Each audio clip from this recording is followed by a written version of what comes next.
The 2025 Ford Explorer. We have a lot of great new updates to talk about, so let's get started. We have new front and rear styling with all new LED headlights and new LED taillights as well.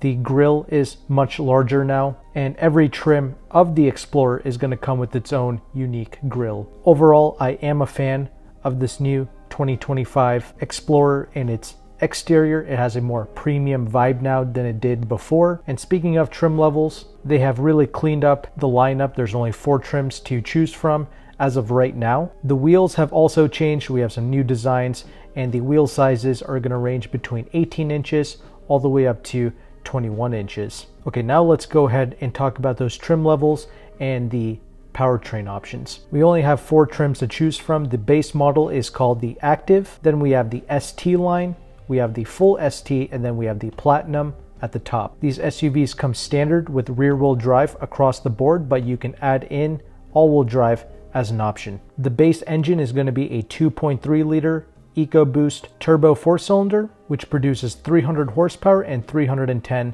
pounds-feet of torque. Now the ST, and as an option with the Platinum, you can get the 3-liter EcoBoost V6 with 400 horsepower and 415 pounds-feet of torque. Both engine options are mated to a 10-speed automatic transmission, which Ford claims that they have recalibrated for the 2025 model year. And on the official Ford spec sheet, they are saying that both engines can take regular fuel. Personally, I would think that premium fuel would be ideal for a turbocharged engine, but according to the official Ford spec sheet, you can use regular in both engines. However, the EcoBoost 4-cylinder is a port and direct injected engine, whereas the 3-liter EcoBoost V6 is only direct injected. So perhaps there will be less carbon buildup with that EcoBoost 4-cylinder, but it is what it is. These aren't really vehicles I recommend keeping past the warranty period to find out if you're gonna have issues or not. So once the warranty expires, it's either you get rid of it or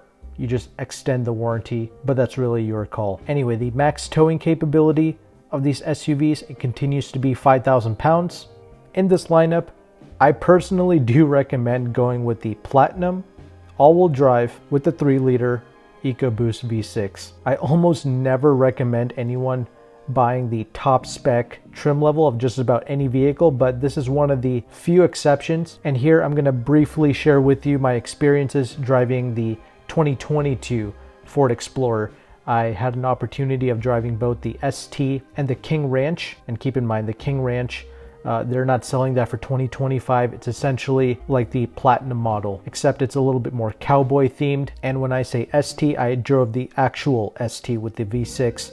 The ST line just looks like the Performance ST, but it comes with that 4-cylinder engine, as you can see from the spec sheet. But I did drive a base model 4-cylinder as well, and I have to say the 4-cylinder, it just wasn't that smooth. The V6 really completes this SUV. It gives it a much more luxurious drive, if you will. It's got more effortless torque. It's very quick, and it's simply the engine that I prefer. But the main takeaway is make sure you do a thorough test drive with whatever Ford Explorer you decide to go with, because I remember the ST I drove just felt awful. The drivetrain felt very strange. The transmission did not react properly. The heated seats wouldn't work. There was a bunch of little issues with the ST model that I drove, and even the ride quality felt not that ideal. But then I drove the King Ranch, and there was absolutely no issues with that SUV at all. Everything worked. The interior actually felt solid. The ride quality was perfect. The engine, the transmission, it felt smooth.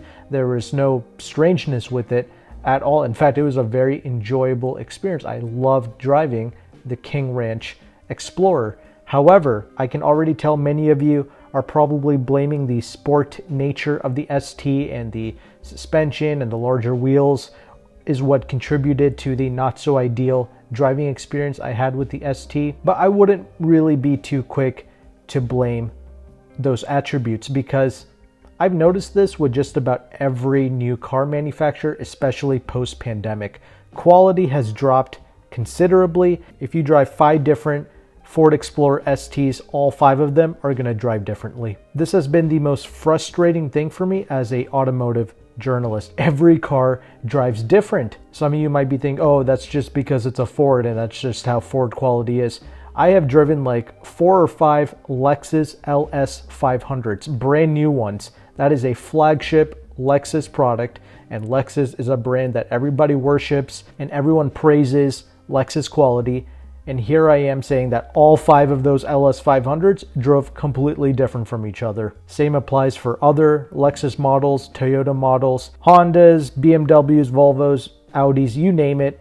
Every brand, I've noticed this, these vehicles just don't maintain the same quality across the board. So just make sure that you do a thorough test drive, you play with the different features, make sure everything is working properly before you take delivery of one of these new vehicles. But moving on, the interior space is the biggest change for the 2025 Explorer. We have more soft touch materials being used throughout the cabin space. And again, it's much like the exterior. This vehicle is exuding a more premium vibe than the outgoing models, both from the outside and the inside. They also push the front dash a little bit forward, so the occupants have more space.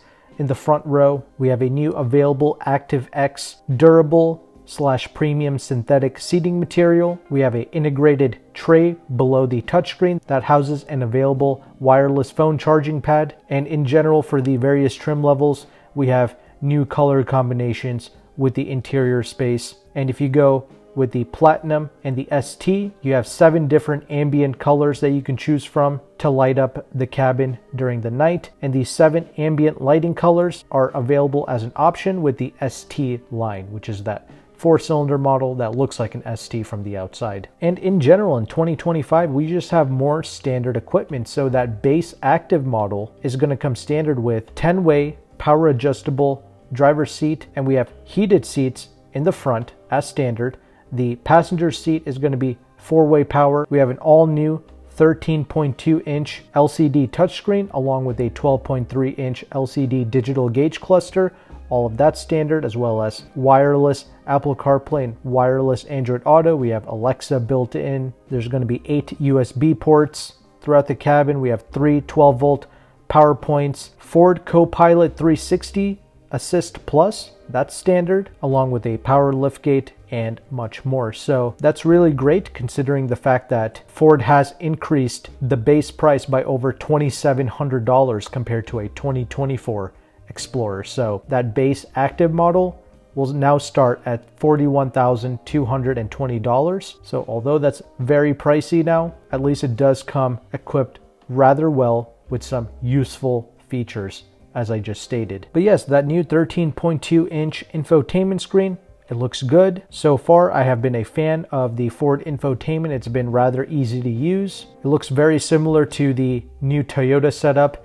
They have implemented the climate control into that touchscreen, but it is in an easy to access area towards the bottom of the infotainment. I mean, you still have some buttons, knobs, and switches for your volume, for your auto stop start, your traction control, and to access some of your camera functions and hazard lights. You do have physical buttons for that, but the rest of it, you really do need to interact with that touchscreen, which I'm not a huge fan of. They should have still made the HVAC controls separate from the touchscreen, but it is what it is. This is the route that more and more automakers are taking, just shoving everything into the screen, which is unfortunate. But Ford is saying that they have designed this infotainment to prioritize using voice commands like the Google Assistant and the built-in Alexa. You have 2 different voice assistants that you can choose from, and they want you to use this to set your vehicle temperature and to search for information, making calls, sending texts,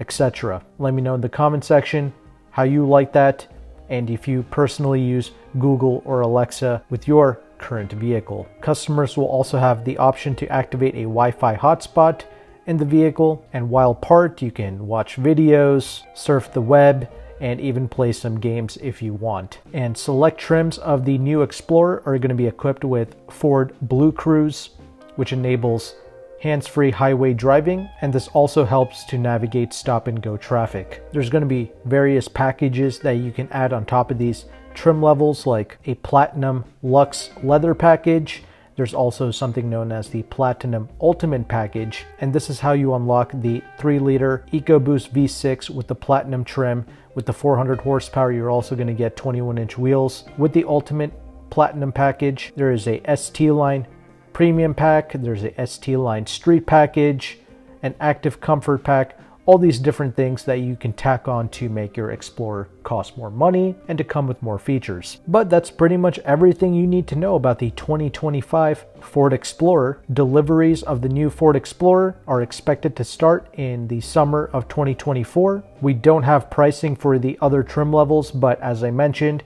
that base Active is going to start almost $2,700 more than the 2024 Explorer at $41,220. Because of this new 2025 updated Explorer, we're also going to have a newly updated 2025 Lincoln Aviator, which I'm going to cover in another video. And in the description box below, I'm going to have a free leasing calculator provided to you by AutoCompanion.